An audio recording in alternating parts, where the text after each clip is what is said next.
नमस्कार, बी न्यूजमा स्वागत छ। म राधा पोखरेल। न्यूज सुरु गरौं हेडलाइन्सबाट। नेपालमा पछिल्लो 24 घण्टामा 2421 जनामा कोरोना संक्रमण पुष्टि, 81 जनाको मृत्यु। गुल्मीमा थप 38 जनामा कोरोना संक्रमण, 31 जना डिस्चार्ज। इस्मा गाउँपालिकाद्वारा पारिश्रमिकको सुनिश्चितता, शिक्षक कर्मचारीको तलब 2000 ले बढ्यो। र पाल्पाबाट लगेको अवैध काठ सहित 2 ट्र्याक्टर प्रहरी नियन्त्रणमा, अनुसन्धान हुँदै। हामीसँग रंगीन जीवन बनाउनुहोस्। हामी तपाईको हरेक भावनाहरूलाई समेट्न सक्छौं। हामी एक जीवन्त, आश्चर्यजनक र अविस्मरणीय क्षण कैद गरी सुरक्षित राख्नेछौं। B television, Tamghas, Gulmi. कुनै पनि पार्टी, म्युजिक भिडियो छायाङ्कन, comedy serial, short movie, serial, club, आमा समूह, विद्यालय, अन्य संघ संस्थाको कुनै पनि कार्यको भिडियो खिची बी टेलिभिजनबाट प्रसारण गर्न र एचडी भिडियो वर्षौसम्म सुरक्षित गर्नको लागि सम्पर्क गर्नुहोस्। साथै विवाह, इन्गेजमेन्ट, बच्चाको फोटो भिडियो, पास्नी, घरमा हुने अन्य पूजापाठ, व्रतबन्ध, अन्य धार्मिक कर्मकाण्डहरूको भिडियो खिची क्षणहरू कैद गर्नु परे हामीलाई सम्झनुहोस्। उच्च स्तरीय प्रविधिको प्रयोगबाट भिडियोग्राफीको लागि सम्पर्क।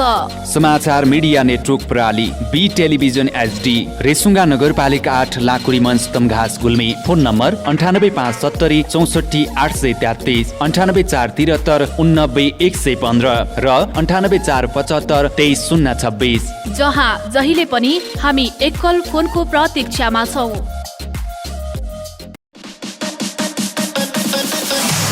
तमघासमा तपाईहरूले पारिवारिक वातावरणमा स्वादिष्ट ताजा नास्ताका परिकारको साथमा रमाउने ठाउँ खोजिरहनु भएको छ?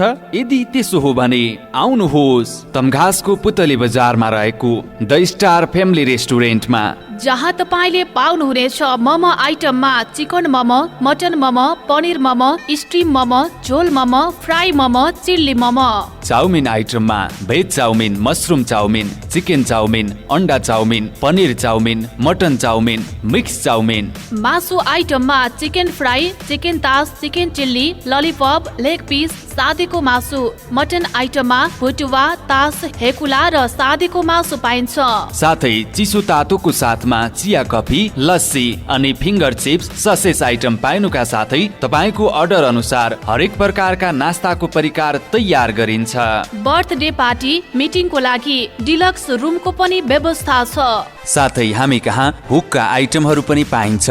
सम्पर्क the star family restaurant, Resunga नगरपालिका 1, Putali Bazar, Tamghas, Gulmi. Proprietor Ramprasad Pande. Mobile number 98471 05766 र 98698 32 309। एक पटक सेवा गर्ने मौका अवश्य दिनुहोस्।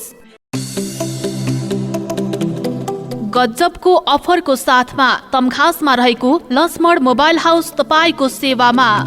जिल्ला प्रशासन कार्यालय गुल्मीको ठिक अगाडि रहेको लक्ष्मण मोबाइल हाउसमा iPhone, Samsung, Mi, Oppo, Vivo, Infinix, Realme, Lava, OnePlus कम्पनीका सबै प्रकारका मोबाइल सेट पाइन्छ। साथै आइफोन, स्यामसुङ, ओप्पो लगायतका मोबाइल अनलक गरिन्छ भने सबै कम्पनीका मोबाइल सेट मर्मत गरिन्छ।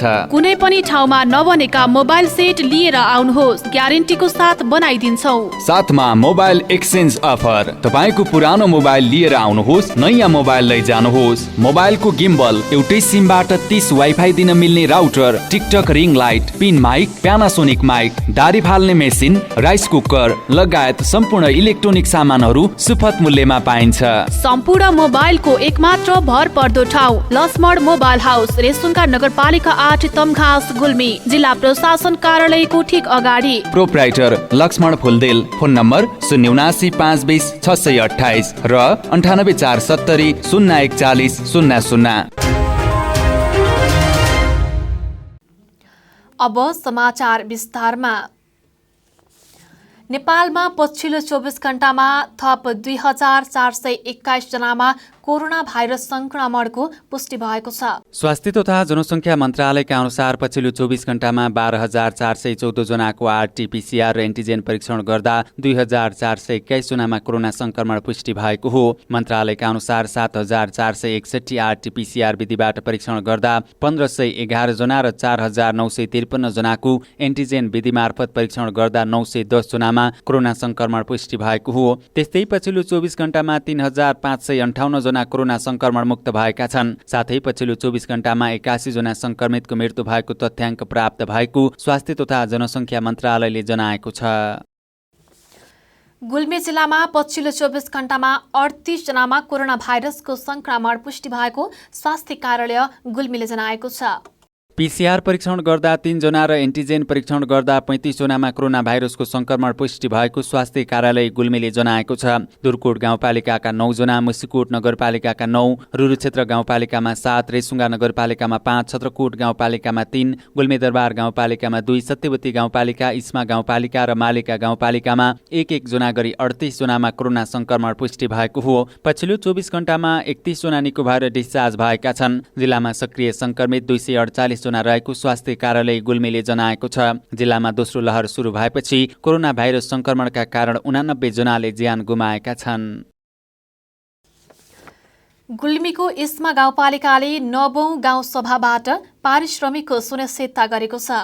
गाउँपालिकाभित्रका करार कर्मचारी र विद्यालयका निजी स्रोतका शिक्षकहरूलाई संघीय सरकारले निर्धारण गरेको न्यूनतम पारिश्रमिकको सुनिश्चितता गर्ने निर्णय गरेको छ। गाउँसभामा आगामी आर्थिक वर्ष 2078-79 को नीति तथा कार्यक्रमका लागि कुल 42 करोड 79 लाख 81 हजारको बजेट प्रस्तुत गर्दै गाउँपालिकामा रहेका करार कर्मचारी र विद्यालयका निजी स्रोतका शिक्षकहरूलाई जनै मासिक 2000 का दरले तलब बढाइएको छ। सो गाउँपालिकाले स्वयंसेविकाहरूलाई समेत जनै 6000 रुपियाँ पारिश्रमिक दिँदै आएको छ। चालु आर्थिक वर्षभित्रै उज्यालो इस्मा घोषणा गर्ने गरी रकम विनियोजन समेत गरिएको गाउँपालिकाका अध्यक्ष लक्ष्मण विष्टले बताउनुभयो। उहाँले गाउँपालिकाभित्रका थुप्रै निजी स्रोतका शिक्षकहरू महिनाको 4-5 हजार तलबमा पढाएर मर्कामा परेको पाइएपछि उनीहरूलाई गाउँपालिकाले मासिक 2000 थपिदिने र विद्यालयहरूलाई न्यूनतम पारिश्रमिकको सुनिश्चितता गर्न लगाइने बताउनुभयो। 1500 घरधुरीमा एक घर एक धारा पुर्याइसकेको इस्माले 4000 घरधुरीमा चालु आर्थिक वर्षभित्र एक घर एक धारा पुर्याउने लक्ष्य लिएको छ। यस अवधिमा इस्मा तमघास सिमलटारी सडक पिच भएको, सदरमुकाम तमघासदेखि गाउँपालिकाको केन्द्र रहेको स्थानसम्मको सडक ग्राभेलिङ भएको र वडा स्तरका टोलटोलमा सडक सञ्जाल पुर्याइएको प्रमुख प्रशासकीय अधिकृत विष्णु घरतीले बताउनुभयो। उहाँका अनुसार गाउँसभाले पालिका अध्यक्ष रोजगार कार्यक्रम मार्फत चालु आर्थिक वर्षमा 350 जना मजदुरलाई रोजगारी दिने लक्ष्य लिएको छ। गाउँपालिकाका अध्यक्ष विष्टले इस्मा गाउँपालिकामा रिङ रोड निर्माणको कार्य अन्तिम चरणमा पुगेको बताउनुभयो। उहाँले आफूले जिम्मेवारी सम्हाल्ने बेलामा इस्मा हत्या, हिंसा र सामाजिक विकृति विसङ्गतिको अखडा जस्तै बनेकाले निकै चुनौतीका बीच न्यूनीकरण गर्न सफल भएको दावी गर्नुभयो। गाउँपालिका उपाध्यक्ष विमला खत्रीका अनुसार 4 वर्ष अघिसम्म इस्मा यस्तो थलो बनेको थियो। दुवै मृगौला फेल भएपछि गुल्मीको दुर्कोट गाउँपालिका वडा नम्बर 1 नयाँ गाउँका एक युवकले सहयोगको याचना गरेका छन्। दुर्कोट गाउँपालिका 1 नयाँ गाउँ खालचौरका 37 वर्षीय भीमबहादुर कुँवरको दुवै मृगौला खराब भएपछि उपचारको लागि अर्थ अभाव देखा परेको छ।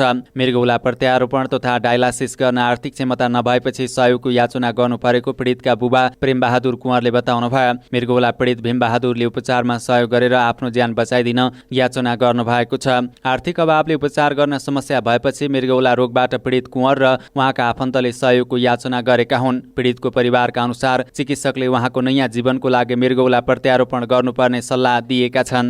भीमबहादुरलाई उपचारको लागि तमघास ल्याइएकोमा त्यहाँ उपचार सम्भव नभएपछि बटुवल रिफर गरिएको थियो। बटुवलको गौतम बुद्ध मुटु अस्पतालमा चेकअप पश्चात 3 दिन आइसियूमा राखिएको थियो। अस्पतालले भीमबहादुरको उपचारको लागि 45,000 धरौटी रकम माग गरेको थियो। रकम अभावका कारणले मृगौला पीडित कुँवरलाई घर फर्काइएको पीडितका बुवा कुँवरले बताउनुभयो। मृगौला प्रत्यारोपणमा धेरै खर्च लाग्ने भएकाले आफूले खर्च बेहोर्न सक्ने अवस्था नरहेको आमा विष्णु कुँवरको गुनासो छ। डाक्टरले स्वास्थ्यमा थप जटिलता आउन नदिन जतिसक्दो चाँडो मृगौला प्रत्यारोपण गर्न सल्लाह दिएको पीडितका आफन्तको भनाइ छ। गरिबीका कारण परिवारले थप उपचार गराउन सक्ने अवस्था नभएपछि भीमबहादुर जीवन र मरणको दोसाँधमा हुनुहुन्छ। पीडित भीमबहादुरका एक छोरा एक छोरी छन्। उहाँ यसअघि भारतको फरिदाबादमा काम गर्दै आउनु भएको थियो। उहाँलाई सहयोग गर्नको लागि 98 698 46 644 र 98 60 96 24 31 मा फोन गरेर सहयोग गर्न सकिन्छ। बी न्यूजमा पालो भएको छ विश्रामको। विश्रामपछि पुनः आउनेछौँ। तमघासको ब्रदर वर्कसपमा तपाईँले पाउनुहुनेछ मोटरसाइकल र अटो बिग्रेकै ठाउँमा मर्मत गर्ने सुविधा। ब्रदर्स वर्कसप रेसुङ्गा नगरपालिका 8 तमघास बुढाथोकी बस पार्क माथि पेट्रोल पम्प मुनि। हाम्रा सेवाहरू 24 घण्टा बाइक तथा अटो रिक्सा दक्ष मिस्त्रीबाट मर्मत। 3 पटकको सर्भिसिङमा 1 पटक फ्री सुविधा। बाइक तथा अटो वासिङको सुविधा। जुनसुकै कम्पनीका बाइक तथा अटोका पार्ट्स पाइने। पुरानो बाइक तथा अटो खरिद बिक्रीको सुविधा। एकल फोनको भरमा बाइक तथा अटो बिक्रेकै ठाउँमा पुगेर मर्मत गर्ने सुविधा। साथै 24 घण्टा अटो रिजर्भको सुविधा पनि छ है। प्रोपराइटर विश्वश्रेष्ठ र विशाल राणा। सम्पर्क 98520 99100, 98440 90489 र 98444 80444। यदि अटो तथा बाइक बिग्रेर बाटोमै अल्पत्र पर्नु भएको छ भने एकल फोन गर्नुहोस्। मिस्त्री आशिष थापा 9841 53 13 11। ब्रदर्स वर्कसप रेसुङ्गा नगरपालिका 8 तमघास बुढाथोकी बस पार्क माथि पेट्रोल पम्प मुनि।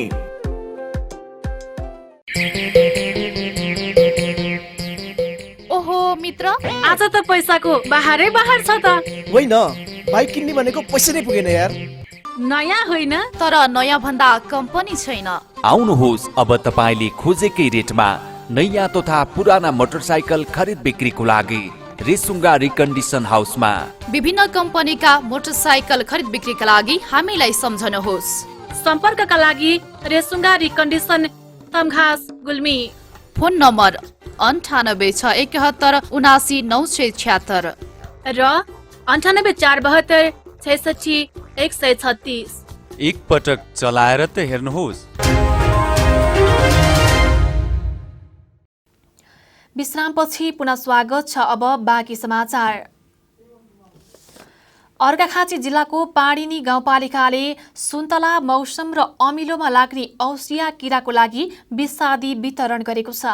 सुन्तला पकेट क्षेत्र भनेर चिनिने पाडिनी गाउँपालिकाको सिम्लेमा विषादी वितरण गर्दै कृषक रेवतीराज पौडेलले विषादी प्रयोग गर्ने तरिका आफैले गरेर देखाउनु भएको थियो। विगतका वर्षहरूमा मौसम, अमिलो लगायतमा औसिया किरा भेटिएसँगै सुन्तलामा पनि देखिन सक्ने भन्दै गाउँपालिकाले औसिया नियन्त्रण कार्यक्रम ल्याएको हो। सिम्ले एउटा गाउँमा मात्रै 2 करोड भन्दा माथिको सुन्तला निर्यात हुने गरेको छ। यस गाउँका प्रत्येक किसानको मुख्य आम्दानीको स्रोत भनेकै सुन्तला हो। यही विषादी वितरण गर्ने कार्यक्रममा साबिकको पडेना 1 को आर्थिक वर्ष 2078-79 को योजना तर्जुमा पनि गरिएको छ। पडेनाका वडा सदस्य मिनबहादुर रेश्मीको उपस्थितिमा योजना सङ्कलन गरिएको हो। योजना सङ्कलनमा भल व्यवस्थापन, खानेपानीलाई मुख्य प्राथमिकतामा राखिएको छ। विगतमा योजना तर्जुमा भनेर आएको अनि आफूले दिएको समस्या समाधान नभएको स्थानीयले गुनासो गर्दै अहिले पोहोरको जस्तो नगर्न जनप्रतिनिधिलाई आग्रह गरेका छन्। पाल्पाबाट लगेको अवैध काठ सहित रूपन्देहीमा 2 ट्र्याक्टरलाई प्रहरीले नियन्त्रणमा लिएको छ। रूपन्देहीको सैनामैना नगरपालिका वडा नम्बर 10 स्थित झिमझिमेको हरिहर थापाका 2वटा ट्र्याक्टरलाई अवैध काठसहित प्रहरीले नियन्त्रणमा लिएको हो। मंगलबार बेलुका सो स्थानको फुलबारी क्षेत्रबाट ट्र्याक्टरका चालकहरू सहित पक्राउ गरी सालझण्डी प्रहरीले नियन्त्रणमा लिएको जनाएको छ।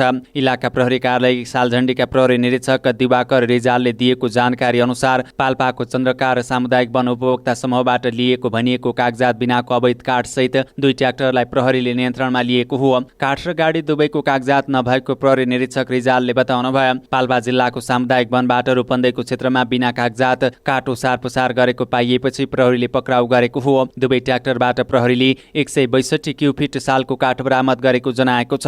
यसअघि काठ रोबरमै पाल्पाका एक वडा अध्यक्षलाई थापाले 3 लाख घुस रकम दिँदै गर्दा वडा अध्यक्ष अख्तियारको टोलीबाट रङ्गेहात पक्राउ परेका थिए। चन्द्रकार सामुदायिक वनमा गत 2 वर्ष अघि पनि विद्युत विस्तारका नाममा करिब 200 काँचा साल काटिएपछि वन कार्यालयले मुद्दा चलाएको थियो। उक्त मुद्दा अझै टुङ्गिएको छैन। यस वर्ष भने अन्य ढलापडा रुख काट्ने टेन्डर भएको बुझिएको छ। यस वनमा हाल ठेकेदार थापाले नै काम गर्दै आएका छन्। यसबारे थप अनुसन्धान भइरहेको प्रहरीले जनाएको छ।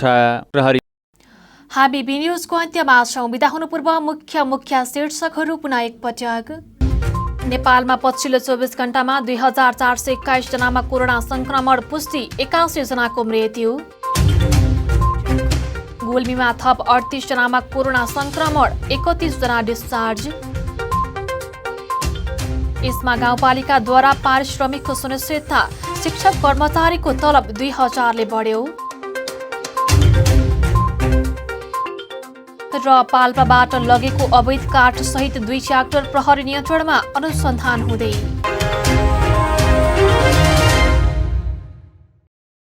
हवस् त अहिलेलाई बी न्युज यति नै। अर्को न्युजमा पुनः उपस्थित हुनेछौँ। तबसम्मको लागि बिदा दिनुहोस्। नमस्कार।